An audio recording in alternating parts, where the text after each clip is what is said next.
सोडवू शकू अशी परिस्थिती नाही आहे. त्याच्यावर चर्चा करून त्याचा रोडमॅप तयार करावा लागेल. त्यामुळे त्यांना चर्चेचं निमंत्रण देखील आम्ही दिलेलं आहे. आणि यासोबत आता काल आपण बघितलं असेल तर खूप मोठ्या प्रमाणात लोकांनाही त्रास झालेला आहे. रस्ते अडवल्यामुळे पेशंट्सचं खूप मोठी ओरड आपल्याला पाहायला मिळाली. अनेक लोकांनी सोशल मीडियात पोस्ट केलेलं आहे की कशा प्रकारे त्यांच्या पेशंट्सला वगैरे त्या ठिकाणी त्रास झालेला आहे.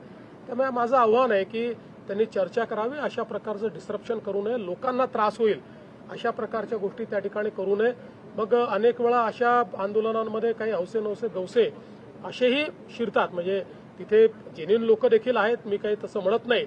पण हा पण धोका असतो की अनेक लोक शिरून, अनेक प्रवृत्ती शिरून त्या ठिकाणी काही ना काही हिंसक वळण त्याला कसं लाभेल असेही प्रयत्न करत असतात. त्यामुळे त्यापासूनही सावध राहण्याची आवश्यकता आहे. आणि कुठल्याही परिस्थितीत हे रेल रोको आणि बाकी गोष्टी या मात्र करणं योग्य नाही. त्या करू दिल्या जाणारही नाहीत. त्यामुळे आमचं स्पष्ट आव्हान आहे, शेतकऱ्यांच्या प्रश्नावर आम्ही सकारात्मक आहोत. या सरकारने 32,000 कोटी रुपयाचं पॅकेज दिलंय. पैसा शेतकऱ्यांच्या खात्यामध्ये आम्ही देतो आहोत.